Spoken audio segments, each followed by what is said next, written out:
Okey, kita sambung kepada subtopik yang seterusnya 4.2 tentang getah asli. So dekat sini ada 4 standard pembelajaran, maksudnya 4 perkara yang awak kena capai selepas awak dengar tentang getah asli. Okey, apa itu latex? Latex pernah dengar? Latex ialah cecair yang berwarna putih yang diperoleh daripada pokok getah apabila pokok getah ditore. Tu namanya latex ataupun awak panggil susu getah. Okey, di dalam latex itu ada getah asli. Okey, getah asli ni adalah sejenis polimer yang dinamakan polyisoprena. Monomernya ialah isoprena. Ini adalah struktur bagi getah asli, polyisoprena. Okey. Bawah dia monomer, isoprena. Ataupun nama IUPAC bagi monomer ini ialah 2-metil but 1,3-diena. Okey. 2-metil but 1,3-diena. Alright, macam mana kita nak namakan dia ni? Kita tengok daripada belah kanan. 1, 2, 3, 4. Okey, jadi ada kumpulan metil pada karbon nombor 2. Itu sebab nama dia 2-metil. Okey, kemudian but adalah rantai terpanjang dia, ada 4 atom karbon.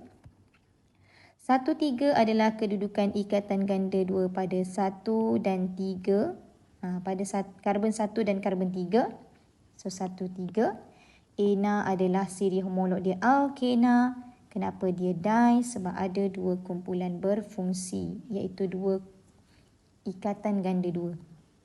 Okey. So macam inilah rupa bentuk zarah getah.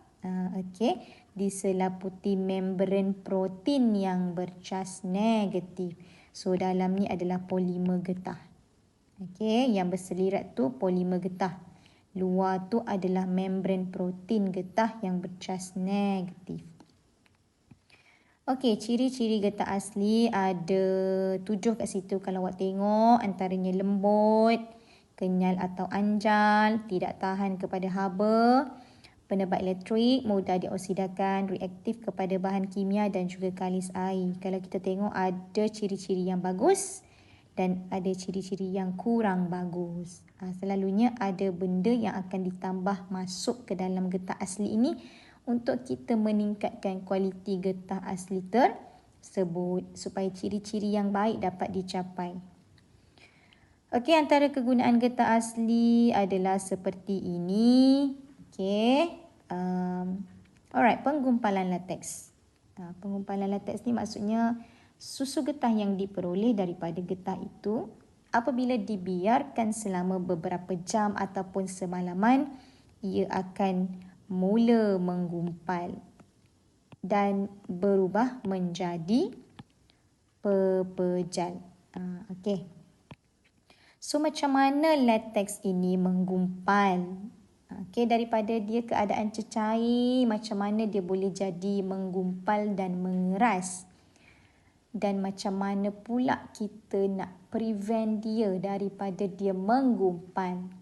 Sebab kadang-kadang kita nak latex ni dalam bentuk pepejal. Ada kalanya latex ini diperlukan dalam bentuk cecair. Okey, so macam mana penggumpalan latex berlaku? Macam yang cikgu tunjuk mula-mula tadi, ini adalah bentuk polimer getah. Yang dalam ni. Okay, dalam ni adalah polimer getah. Alright. Ini yang 3 biji ni kita sebut zarah getah lah. Okey, polimer getah ni diselaputi oleh membran protein yang bercas negatif. Okey, kalau awak tengok dekat luar ni dikelilingi oleh cas negatif. Ini membran proteinnya lah. Ini membran protein bercas negatif. Okey, dalam ni adalah getah. Okey, polimer getah. Getah tadi sejenis polimer. Okey, kita tengok yang pertama. Membran protein yang bercas negatif menyebabkan zarah getah tertolak apabila mendekati antara satu sama lain. Ini adalah keadaan dia lah. Okey. Kedua, apabila dibiarkan semalaman ataupun dibiarkan beberapa jam, akan ada ion hidrogen yang hadir. Dari mana datangnya ion hidrogen ini?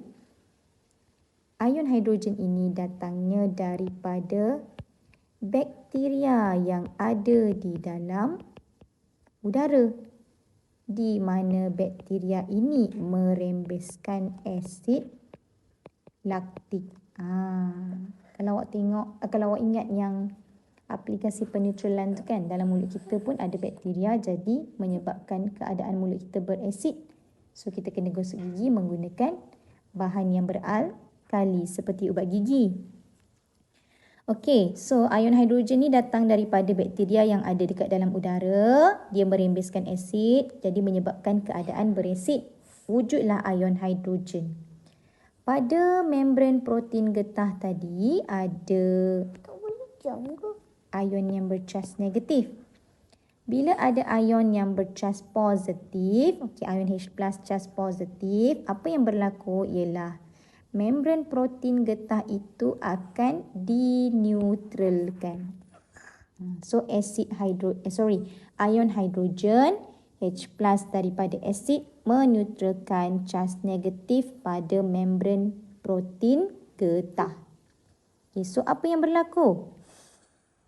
Zarah-zarah getah akan berlanggar antara satu sama lain. Ini akan menyebabkan membran protein pecah. So bila membran protein itu pecah, polimer-polimer getah tadi akan bergabung antara satu sama lain dan ini akan menyebabkan lateks menggumpal. Jadi instead of keadaan cecair, dia akan menjadi keadaan pepejal. Alright, so boleh faham Kalau tak boleh faham, sila reverse video ini. Okay. Kemudian, ini adalah video bagaimana berlaku proses penggumpalan lateks. Nanti cikgu share juga dekat awak, untuk awak tengok.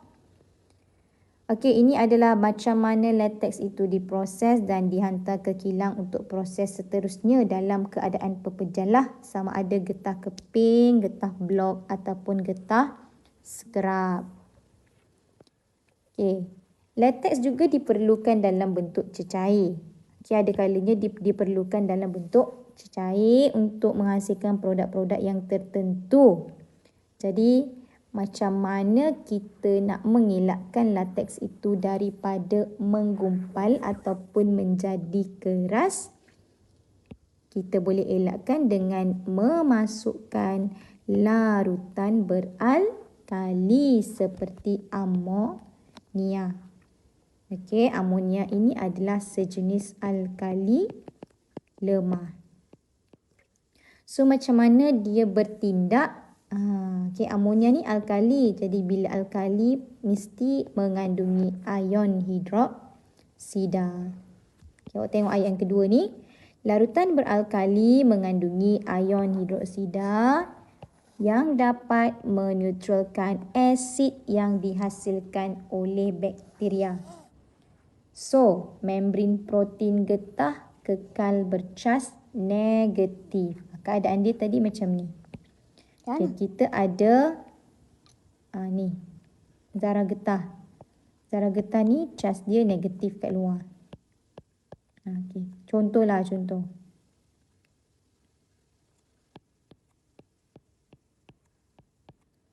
Bila dibiarkan semalaman akan ada ion hidrogen kan? Sebab bakteria menghasilkan asid.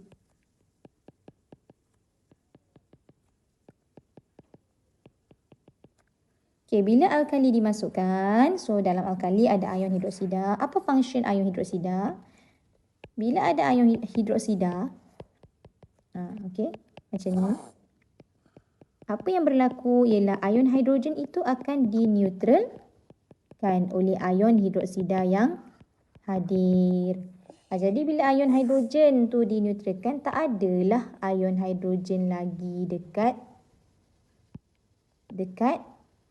latex itu. Jadi membran getah tadi dia akan kekal bercas negatif. Bila dia kekal bercas negatif, zarah getah itu akan menolak antara satu sama lain. Jadi dia tak adalah berlanggar dan menyebabkan polimer getah itu bergabung. So itulah caranya. Kalau kita nak menggumpalkan lateks, ingat macam mana cara menggumpalkan lateks? Boleh tambahkan asid. Biasanya kita guna asid lemah. Untuk mengelak penggumpalan, kita gunakan alkali lemah. Okey, kalau nak gumpalkan tambah asid, nak mengelakkan ia bergumpal kita tambah alkali. Okey, seterusnya kita akan melihat pemvulkanan getah. Apa itu pemvulkanan getah? Cikgu rasa ni perkataan baru bagi awak. Okey, baca dulu. Getah asli bersifat lembut. Ni tadi ciri-ciri getah asli yang kurang baik dan mudah dioksidakan apabila terdedah kepada udara pada jangka masa yang lama. Jadi bila dia ada ciri-ciri yang kurang baik ini akan menyebabkan getah asli ini mudah rosak lah. So dia tak sesuai digunakan dalam keadaan ataupun aplikasi yang tertentu. Jadi kita kena improvise ciri-ciri getah asli yang kurang baik ini supaya dia dapat jadi getah yang lebih berkualiti. So, proses pemvulkanan getah akan dijalankan supaya getah yang terhasil menjadi lebih kenyal dan berkualiti. So, ingat proses pemvulkanan getah. Kenapa proses pemvulkanan ini dapat menghasilkan getah yang lebih baik dan berkualiti? Kerana semasa proses pemvulkanan getah ini, sulfur ditambahkan ke dalam getah dan mewujudkan rangkai silang sulfur antara rantai polimer. Okey. Ayat yang ketiga, sewaktu proses pemvulkanan ikatan ganda 2 antara atom karbon yang terdapat dalam molekul getah akan bertindak balas dengan sulfur. Okey, tadi polimer getah dia polyisoprena kan? Sejenis alkena. So ada ikatan ganda 2. Ikatan ganda 2 ni kan sifat dia reaktif. So bila kita tambahkan bahan lain dia akan terbuka lah. Okey, kemudian bahan itu ditambah masuk. Apa kepentingan rangkai silang sulfur yang dihasilkan ni? Rangkai silang sulfur akan menyebabkan getah menjadi lebih kuat. Okay, getah yang lembut tadi dia akan jadi lebih kenyal. Kenyal ni bermaksud getah tersebut kembali kepada keadaan asal apabila diregang dan dilepaskan semula. Okey, jadi ini adalah pemvulkanan getah untuk membentuk rangkai silang sulfur. Yang ni polimer getah. Kalau tengok ni macam ada, ni satu polimer. Satu. Dia kan polimer kan, so dia panjang lah kan. Okey, ditambahkan dengan sulfur. Okey, pemvulkanan getah ini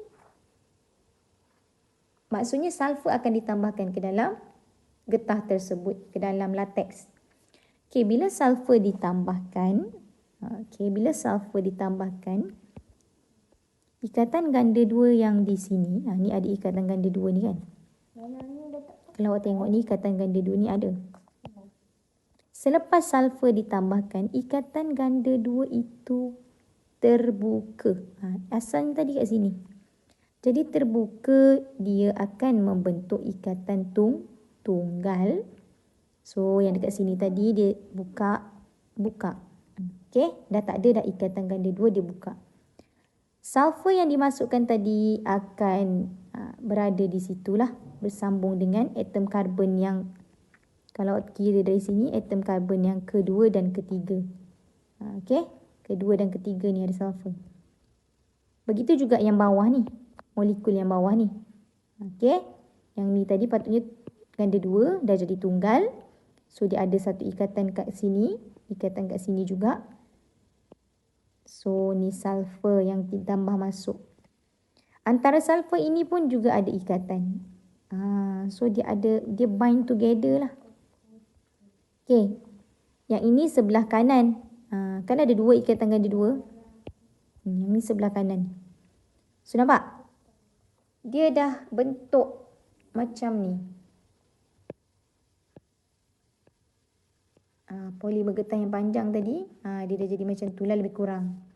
Okay, kalau ada banyak lagi, dia diikat. Buruk lah saya lukis. Contoh. Okay. So rangkai silang sulfur ni yang menambah baik ciri-ciri pada getah asli tersebut, menyebabkan dia akan menjadi lebih kenyal, kuat, keras dan sukar teroksida. Ini adalah proses pemvulkanan getah yang boleh dilakukan di dalam makmal lah. Okey, getah tervulkan boleh dihasilkan di dalam makmal. Kita guna latex. Kemudian yang penting sekali ada larutan disulfur diklorida ini.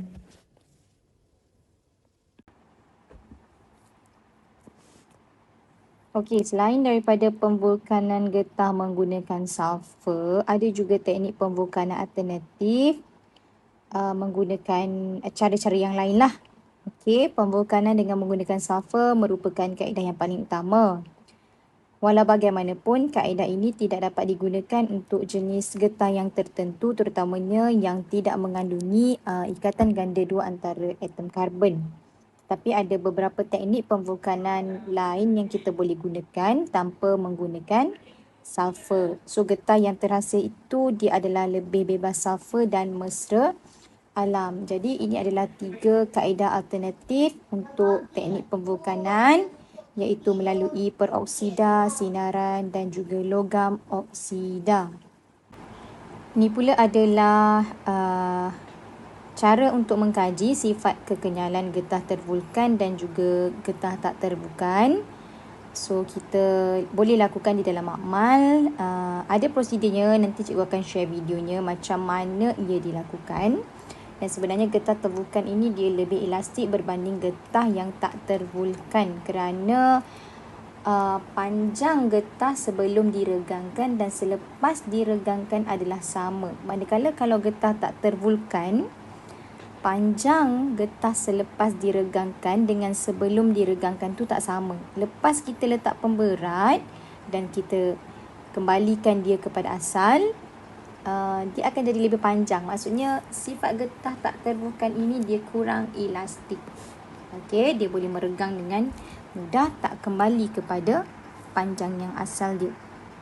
Ini pula adalah sifat getah tervulkan. Ini adalah bentuk getah bentuk getah tervulkan dan getah tak tervulkan. Okey, kalau awak tengok kat sini Okey, getah tak tervulkan ni dia tidak melalui proses pemvulkanan tadi. Jadi tiada rangkai silang sulfur yang wujud antara polimer getah. Jadi dia punya structure tu kalau awak tengok lurus panjang-panjang. Tapi getah tervulkan ni dia ada rangkai silang sulfur, yang bersilang di antara polimer-polimer getah itu. Jadi apa yang berlaku sewaktu diregangkan, dan selepas diregangkan, bila tiada rangkai silang sulfur dalam getah tersebut, dia akan jadi memanjang. Maksudnya dia tidak akan menjadi seperti saiz asal selepas diregangkan. Tapi kalau getah tak tervulkan itu, walaupun selepas diregangkan, dia akan kembali seperti panjang asal kerana adanya rangkai silang sulfur yang menyebabkan ia menjadi lebih kenyal. Okey, perbandingan antara dua ni pula ialah kalau kita tengok ciri-ciri getah yang tervulkan ini lebih baik dan bagus daripada getah tak tervulkan. vulkan, di mana getah tervulkan ni lebih kenyal, lebih keras dan lebih kuat. Manakala dari segi ketahanan haba pula, getah tervulkan boleh menahan haba yang tinggi. Tapi getah tak tervulkan tu tidak boleh menahan haba yang tinggi, menyebabkan ia menjadi melekit dan melebur pada suhu yang tinggi. Getah tervulkan tahan terhadap pengoksidaan, manakala getah tak tervulkan tidak tahan. Maksudnya, condition dia akan jadi lebih cepat rosak.